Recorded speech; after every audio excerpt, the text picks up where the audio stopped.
Olá, eu sou o Evandro Silva, analista de inovação aqui no InovaHC e sejam muito bem-vindos ao InovaHC Podcast, o seu podcast do Hospital das Clínicas da Faculdade de Medicina da USP. E no episódio de hoje, a gente vai falar sobre uma temática que vem ganhando cada vez mais espaço, mas ainda precisa ser debatida, que é a Afrosaúde. E para isso, temos aqui como convidado o Arthur Lima, que é CEO e fundador da Afrosaúde. Então, antes de começar esse episódio, eu gostaria de agradecer pela presença. Muito obrigado, Arthur, por ter aceitado o convite. Obrigado pelo convite. É bom estar aqui e aproveitar que eu estou em São Paulo e tal para apresentar um pouco do meu trabalho, que a gente vem fazendo. E em 2020 foi eleito pela revista Forbes Brasil como o Forbes Under 30, né? Os jovens com até 30 anos que se destacaram aí no seu ramo de atuação. E além de ser reconhecido pelo MIPAD, né? MIPAD 100 como um dos 100 afrodescendentes mais influentes do mundo em 2022 e 2023. Muito obrigado, Arthur, por ter aceitado o convite. E para a gente começar a introduzir a temática, eu gostaria de perguntar para você como que surgiu a ideia, né, de criar o Afrosaúde, qual que foi o propósito por trás da criação dessa startup.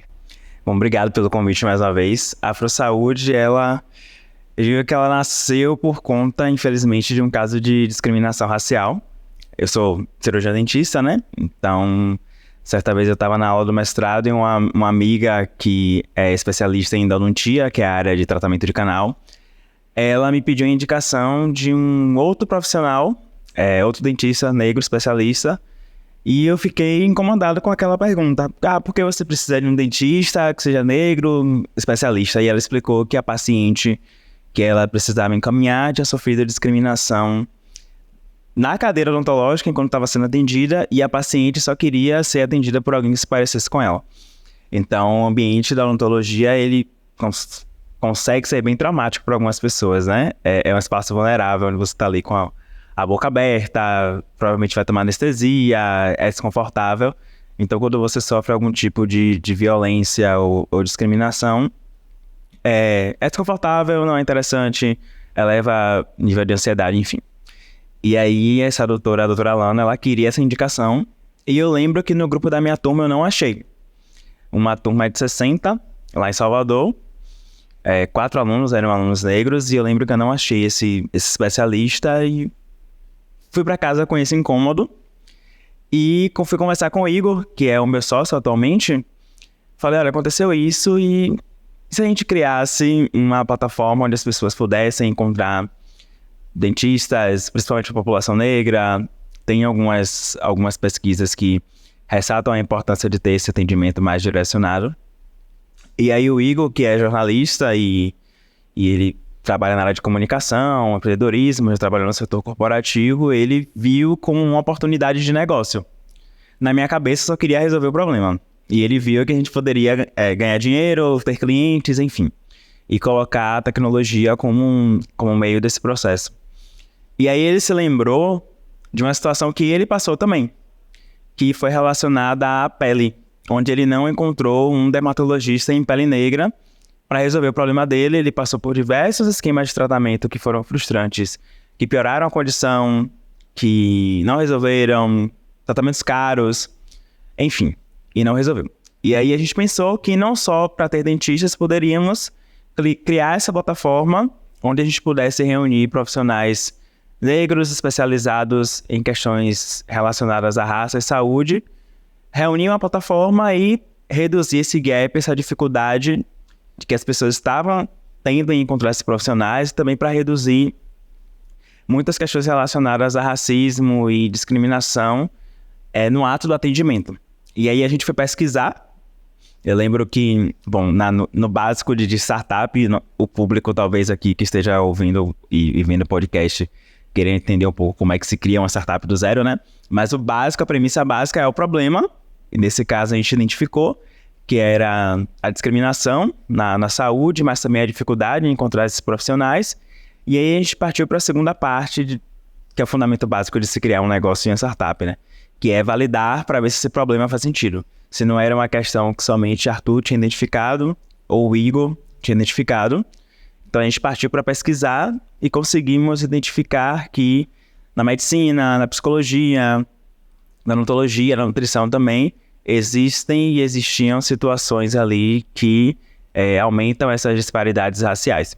Então, hoje a AfroSaúde é uma health tech, onde a gente cria soluções com foco principalmente na população negra, onde a gente tem como carro-chefe a nossa plataforma de saúde, que reúne profissionais negros e negras de todo o Brasil, em diferentes áreas, como psicologia, nutrição, medicina, odonto, e eles fornecem atendimentos através da nossa plataforma. É uma plataforma onde o usuário entra, faz cadastro, busca profissional, vê a foto, vê o resumo, consegue fazer o filtro de preço, se atende presencial à distância, temos a nossa própria ferramenta de telemedicina.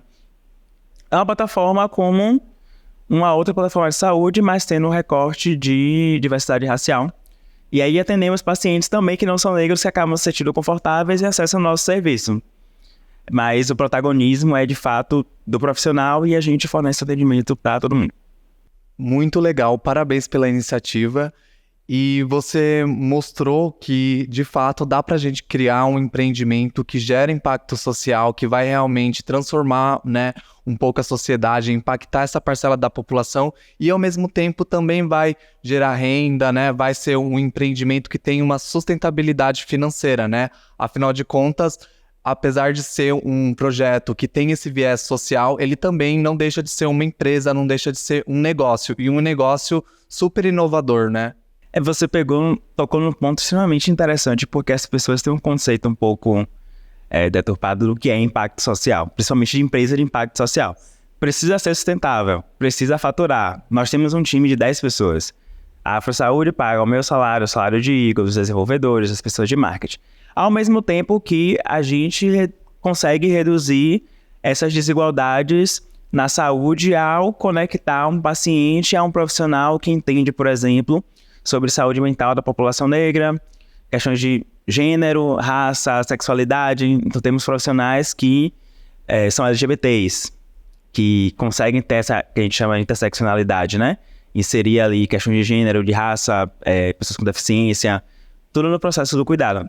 E ao mesmo tempo a gente contribui para a geração de renda dos profissionais que atuam na nossa plataforma.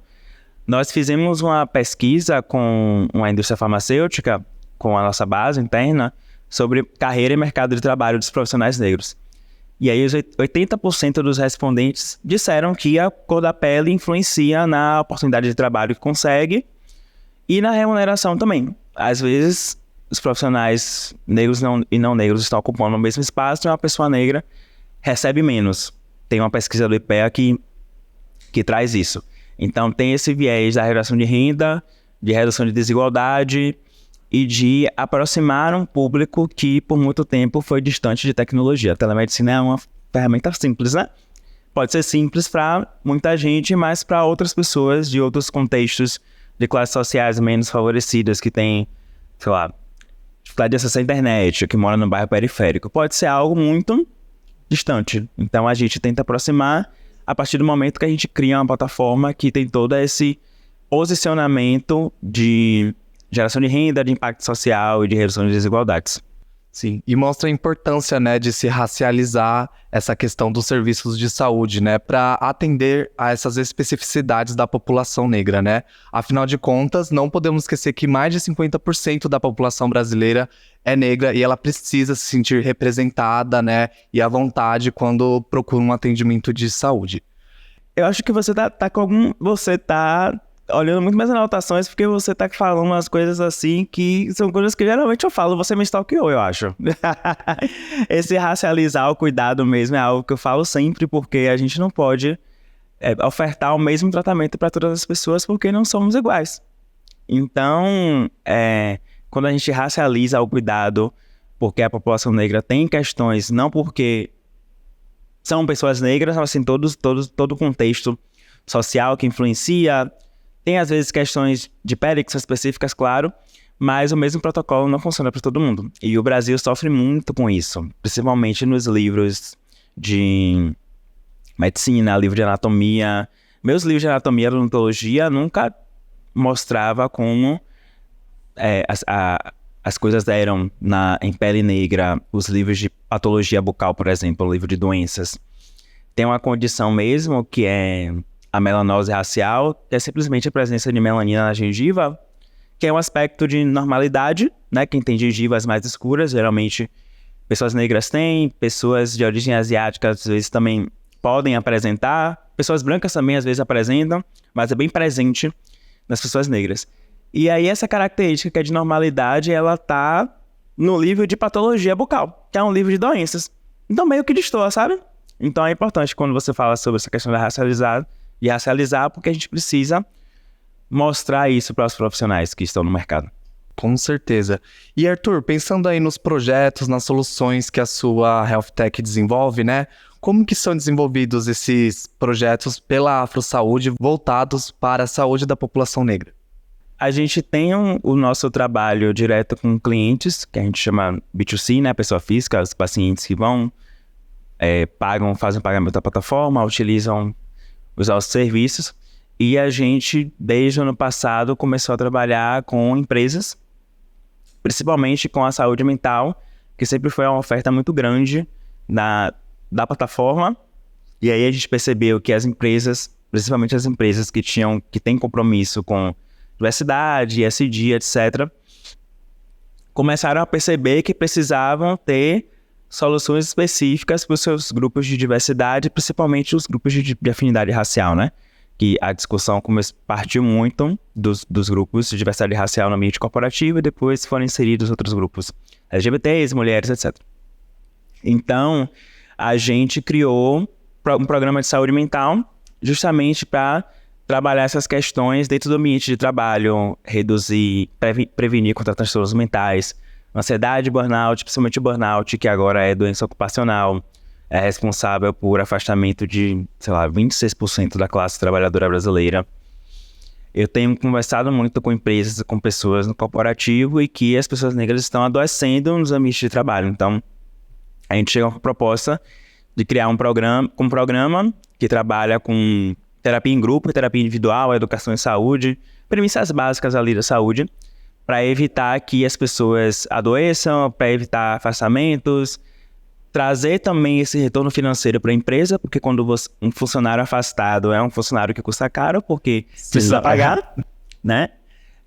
Um funcionário que consome ali do plano de saúde, ele acaba trazendo esse custo para a empresa também. Então, o nosso programa de saúde mental, ele tem esse viés da redução de custos para a empresa, de reduzir sinistralidade. Pessoas que trabalham mais saudáveis são mais produtivas, e quando a empresa proporciona esse cuidado, os funcionários trabalham com mais satisfação e a entrega é melhor. Então a gente acaba fazendo isso também. É um jogo de ganha-ganha, né? E eu posso falar assim só como paciente, né? Pessoa que, enfim, utiliza os serviços de saúde, e realmente é muito frustrante quando a gente paga por um plano de saúde e não tem o acolhimento, não tem o serviço que a gente precisa, que a gente quer ter, né? Não tem uma boa experiência aí usando esse serviço. Agora falando sobre inovação, né? Como que tem sido aplicada, né, essa inovação para promover a diversidade, a inclusão na área da saúde, e quais são as estratégias que foram adotadas para impulsionar o alcance dessas inovações? Ainda é um desafio muito grande trabalhar com inovação em saúde com um olhar mais diverso. Não só para a população negra, mas, por exemplo, se a gente pensar... A gente tem muita solução para o público feminino, né, para as diferentes fases que a mulher tem na vida, né, fertilidade, tem startup que trabalha com planejamento familiar, saúde mental da população feminina. Acho que gênero tá numa pauta assim, bem interessante e avançada. Mas se a gente pensar a população LGBT, por exemplo, LGBTQIAPN+, sofre muito com carências de tecnologias ou de, enfim, qualquer tipo de startup ou de inovação que cuide desse público específico. Outra temática também é a população mais velha, né? O Brasil está se tornando um país de pessoas velhas. E a gente não está pensando em como é que como iremos cuidar dos novos velhos, que vai ser a gente, né? Vai ser a gente no futuro. Todo mundo vai envelhecer. Então, o que é que tem de solução? Eu vejo que tem muita... E acaba sendo a diversidade, né? Faixa etária, gênero, sexualidade. As pessoas com deficiência também, elas tem uma barreira enorme no que diz respeito à saúde, tanto por questões de barreira física de acesso a serviços mesmo, porque a inovação não é só tecnologia, aplicativo. Às vezes é uma coisa simples que é modificada, é algo que já existe, a gente precisa frisar isso. Então eu vejo que o Brasil ainda é um pouco tímido nessa pauta, porque surgem as soluções que vão resolver os problemas de saúde do Brasil. E aí engloba todo mundo, né? Não temos soluções que são nichadas. E o nichado consegue ser vendido principalmente saúde, porque é um bem essencial. Então por isso que a AfroSaúde funciona muito bem. É um negócio que é nichado, mas, por exemplo, saúde mental é uma demanda uma demanda que vai ficar aí no mercado por anos e muitos anos. Porque o Brasil está muito atrasado na pauta. Com certeza, vai aumentar ainda mais. Vai aumentar ainda mais. Então é nichado, mas tem um público de venda. Assim como se alguém quiser criar uma plataforma de saúde mental para LGBTs. Vai ter mercado, vai ter público. Se quiser focar na população mais idosa, vai ter mercado, vai ter público. Se quiser focar na população mais jovem, enfim. Tudo isso acaba sendo diversidade, porque são públicos diferentes, mercados diferentes. E muito legal que você falou algo que me fez pensar muito em como essas questões são transversais, né? Então a gente tem aí o público, né, negro que tem necessidades específicas, mas uma pessoa negra ela também pode ser idosa, deficiente, LGBT, e como é necessário a gente personalizar, né, esse serviço para que realmente essa população se sinta, né, abrangida. A gente consegue fazer isso muito bem na AfroSaúde. Por exemplo, temos profissionais. Vou pegar psicologia, porque a gente tem mais de 600 psicólogos na plataforma. E psicologia é responsável por 90% das consultas que acontecem. Os outros 10% que gira ali muito em torno de medicina, odontologia e nutrição, na medicina é psiquiatria. Então, saúde mental acaba passando na frente.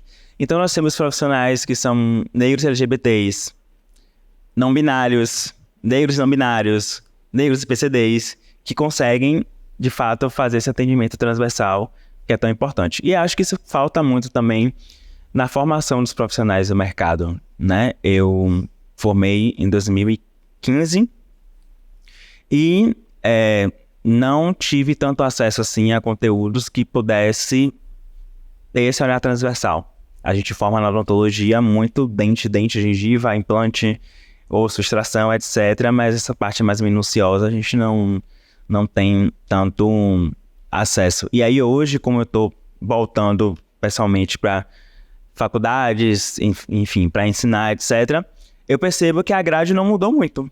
Então a pauta ainda está um pouco atrasada na odontologia, e como a gente dialoga com outras áreas também da saúde na nossa empresa, a gente percebe assim que a psicologia está muito avançada, porque consegue ter essas discussões mais transversais, mas a medicina e a odontologia, que são mais clássicas, acabam estão mais em atraso. E também porque são lugares ocupados geralmente por homens brancos. Tem aquele padrão que é o padrão que escreve o livro, é o padrão que faz a pesquisa, é o padrão que coloca solução, medicamento, qualquer tipo de inovação no mercado. E acaba tendo esse viés que às vezes é consciente ou inconsciente do que está sendo disponível para a população. Com certeza. E você falou sobre a questão da saúde mental da população negra. E sobre essa intersecção, né, entre a discriminação racial, né, e todo esse estresse que é gerado e como isso afeta a saúde mental.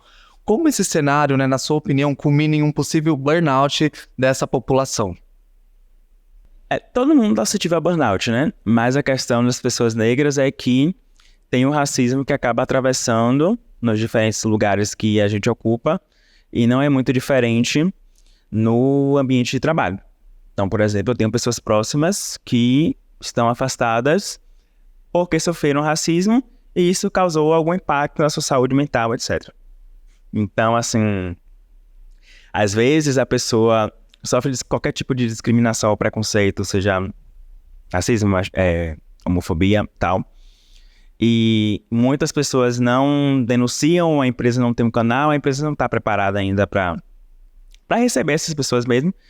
E aí, às vezes, essa pessoa que é violentada guarda muito para si, e ali gera um estresse, gera um esgotamento, e aí tem um medo de denunciar, ao mesmo tempo que é o medo de perder o emprego, né?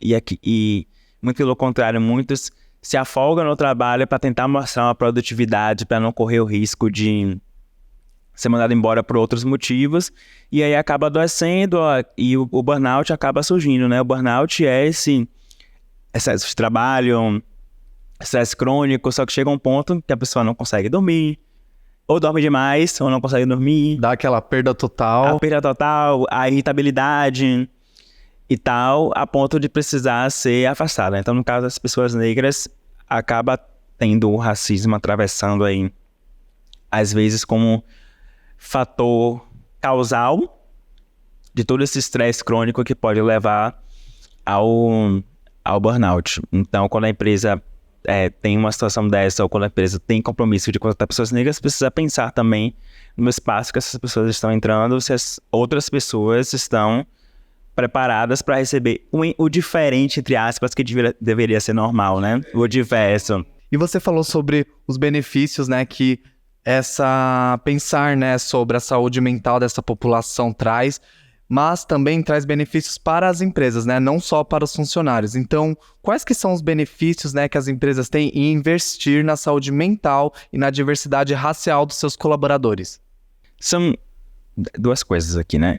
Quando a empresa investe na saúde mental dos colaboradores, assim, em geral, tem uma pesquisa até da OMS que fala que quando uma empresa investe $1, ela recebe 4 em forma de produtividade, satisfação do trabalhador com a empresa, enfim, inovação. Tem esse retorno financeiro. A gente falou muito também de reduzir sinistralidade, que é o uso dos planos de saúde, reduz absenteísmo e presenteísmo, né? Que absenteísmo é a pessoa falta porque está doente.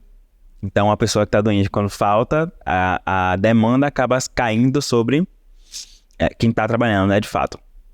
Ou o presenteísmo de quem vai trabalhar mesmo doente acaba não produzindo nada. Não sei se você viu recentemente uma matéria de uma australiana que foi demitida do trabalho. Bom, tem a implicação ética disso, né? A empresa monitorava a atividade do teclado dela, do quanto que ela digitava. Eita, complicado. E percebeu que a demanda foi reduzindo. E ela foi demitida. E ela teve a justificativa dela por conta da fadiga, do emocional, etc. Então, tem esse prejuízo aí de produtividade, mas também o prejuízo trabalhista de que se hoje o burnout é uma doença ocupacional, diretamente a gente relaciona que é a empresa e o ambiente de trabalho que é o responsável pelo adoecimento daquela pessoa. Então, essa pessoa, dependendo da situação, do grau de burnout, do que aconteça, ela pode judicialmente acionar a empresa que ela trabalha. Então, quando a empresa tem um investimento em um programa de saúde mental, tipo o que a AfroSaúde fornece, né, ali, grupo terapêutico, terapia individual, educação em saúde, de prevenção de doenças, essas coisas todas, tem essa redução de custos e a produtividade. Quando você cruza isso com diversidade e inclusão, quando as pessoas, independente de serem negras, LGBTs, são desses lugares que elas estão mais saudáveis, que elas estão conseguindo produzir, tem essa entrega que já existe, mas evita que as pessoas saiam, que é o que está acontecendo, né? O turnover, a rotatividade de talentos está sendo muito alta porque os ambientes não estão preparados para receber os grupos que são minorizados, os grupos de diversidade, e as pessoas acabam saindo porque prezam, às vezes, pela sua saúde, pelo seu bem-estar emocional, ao invés de estar em uma empresa que é tóxica, que, enfim, tem racista, tem homofóbico, de qualquer forma. Então, tem além do compromisso, tem a questão do dinheiro.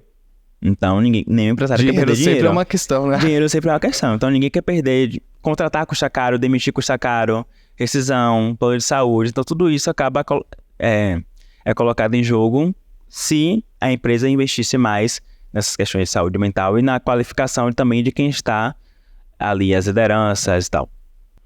Legal. Arthur, já sou muito fã do seu trabalho e que bom que existem atores como você, agentes transformadores, para mostrar que tem caminhos possíveis para construir um futuro de trabalho, um futuro mais inclusivo para a população negra, né? Considerando as suas necessidades. E você falou sobre a construção do seu empreendimento, né? Que você começou ali mapeando quais que eram os principais problemas, priorizando os principais desafios. Eu queria saber sobre isso. Quais foram os principais desafios enfrentados na criação da sua startup AfroSaúde? Dinheiro. Ó, o dinheiro mais uma vez aparecendo aí. Dinheiro é um problema para qualquer tipo de empreendedor, mas principalmente para empreendedores negros como eu e como o Igor, porque a gente, nossa empresa de saúde e tecnologia, então o ecossistema de health techs é um ecossistema que é classicamente de homens brancos, geralmente sul São Paulo. Então quando chegam duas pessoas negras que são de Salvador, com uma tese que é completamente diferente do que o mercado traz, a gente já sofreu várias... sofre ainda com algumas barreiras de acesso a capitais de investimentos maiores. Então, no início, o problema, a questão era não investiam porque a gente não tinha um produto. E tem muita gente no mercado que vende PPT e consegue investimento, mas talvez isso seja assunto para outro podcast, outro episódio. E aí depois o problema se tornou time, depois faturamento. Só que agora, 3 anos depois, a gente já tem produto, time, faturamento, já tem investidores, já tem, sei lá, tudo gabaritado. Então a gente chega em alguns lugares para apresentar o pitch da Afro Saúde e aí fica aquele silêncio ensurdecedor de 5 segundos. Assim. Porque literalmente todos os checkzinhos já estão sendo preenchidos. E aí a gente já sabe aqui o porquê de não investir. Aí vão falar, não é a nossa tese de investimento. E às vezes, porque qual é o diferencial? Nossa, essa pergunta é clássica. Ou qual é o diferencial inovador? Porque as pessoas veem ainda a inovação como algo que precisa ser criado do zero. Acho que a gente precisa inventar a roda, sei lá. Ou aquela visão que a inovação tem que ser disruptiva. Que vai mudar o rumo do mercado. E às vezes pode ser simples, Quem né? vende PPT geralmente tem esse discurso, né? Essa é a solução disruptiva que vai mudar o rumo do mercado, né? E às vezes a inovação é algo muito bem simples. É algo bem simples que pode ser, sei lá, modificado e ofertado. Se você pegar a plataforma da Afro Saúde e virar para a população 50 a mais, né? E ter profissionais ali voltados para a geriatria. É inovação. E pegar tudo que a Afro Saúde já faz e voltar para a população mais idosa é inovação. Porque, não sei se você conhece uma plataforma que fale sobre saúde da população idosa. Sei lá, eu não conheço.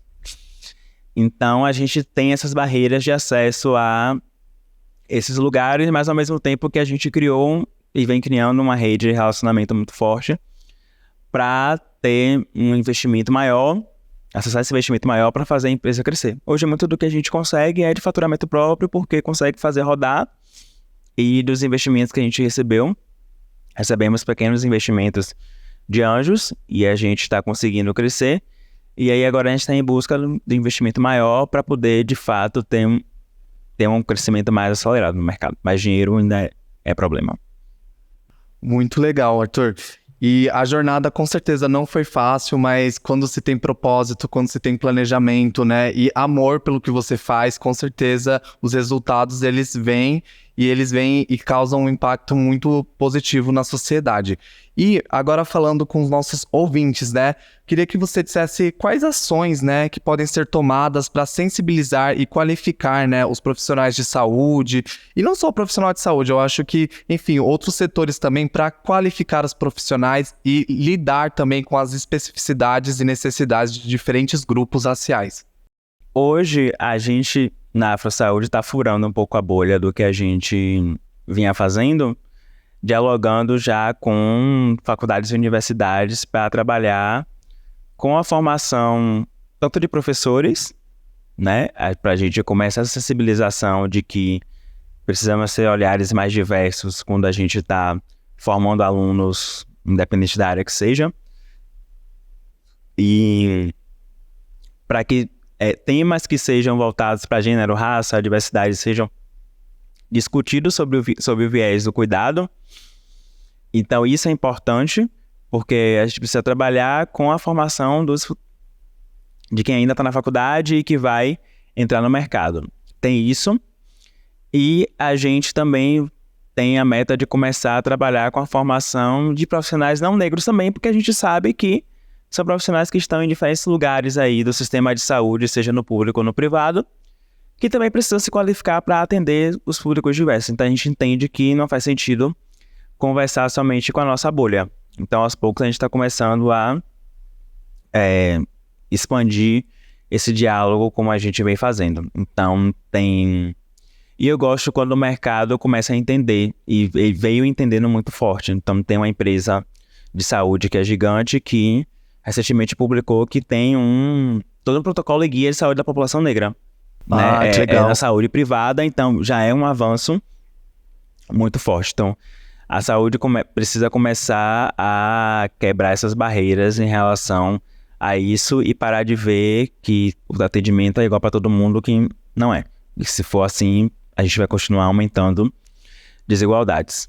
E em relação a empresas, que é mais a parte de saúde do trabalhador, né, que é a minha área como especialista, como pesquisador, é de fato pensar, né, como a saúde mental pode ser esse eixo central de pertencimento dessas pessoas nos ambientes de trabalho. Mas aí a gente também não deve somente dar as ferramentas para as pessoas negras que estão nesses lugares, mas tem algo que é uma premissa básica, que é a qualificação das lideranças, para estarem preparadas para dialogarem e criarem um ambiente mais seguro, que a gente chama de segurança psicológica, né? Para que as pessoas consigam ser quem elas são, emitir uma opinião. Tem gente que não consegue abrir a boca em uma reunião de equipe porque o espaço não é seguro. Com toda essa coerção que existe, tem medo, né? da retaliação, de ouvir uma piadinha, de algo do tipo. Então, trabalhar diretamente. Acho que primeiro trabalhar com as lideranças, alto escalão, independente, todas as lideranças, para ver como a diversidade traz dinheiro. Já que as pessoas não querem pegar pelo propósito social, pega pelo dinheiro, de que traz mais inovação, traz mais retorno, tem todo o posicionamento do mercado, enfim, várias coisas ali que podem ser benefícios e acaba sendo ganha-ganha para todo mundo. Muito legal. E Arthur, você falou sobre um ponto super importante, né, que é o papel de sensibilizar as lideranças. E como estamos falando também de inovação, no processo de difusão da inovação, a liderança ela tem esse papel, né, de ser, enfim, o promotor, o sponsor da mudança e trazer, né, o restante da equipe a pensar diferente, né? E pensar diferente é algo que a gente pode fazer, todos devem fazer, né? E como o Arthur falou, não precisa, né, ser negro para refletir e pensar em formas diferentes de trabalhar, né, de conseguir contribuir com a construção desse sistema de saúde mais justo e mais inclusivo, não é mesmo? Antes de tudo, nem vou falar mais nada porque você já resumiu. Amarro perfeitamente. Bom, pessoal, o papo tá muito gostoso, mas a gente tem que finalizar. Então, eu agradeço pela presença do Arthur. Muito obrigado por ter aceitado o convite. E eu convido a todos a seguir as redes sociais do Arthur. Então, Arthur, faz aí o seu jabá. Quais que são suas redes sociais? Obrigado pelo convite de estar aqui. É sempre bom compartilhar o que eu venho fazendo, o que a empresa vem fazendo. Vocês podem me encontrar no Instagram, LinkedIn, está como Arthur Lima. O arroba é só o Arthur Lima. E no Instagram da AfroSaúde, que é @AfroSaúde, AfroSaúde no LinkedIn. E o afrosaúde.com.br, que é o nosso site que acaba descentralizando para todos os canais que vocês queiram falar com a gente em relação a parcerias, enfim, contratar para fazer a parte de saúde mental para a empresa de vocês. Acessar a plataforma de fato, a plataforma é web, é responsiva, então a partir do nosso site principal, os usuários conseguem acessar as diferentes frentes de nosso trabalho. Mais uma vez, obrigado pelo convite. O papo foi ótimo. Eu que agradeço. E bom, pessoal, segue aí o Arthur para não perder nenhuma novidade. Então, chegamos ao fim do nosso episódio. Eu sou o Evandro e eu agradeço por terem acompanhado aí até o final. E até o próximo episódio, galera. Tchau, tchau.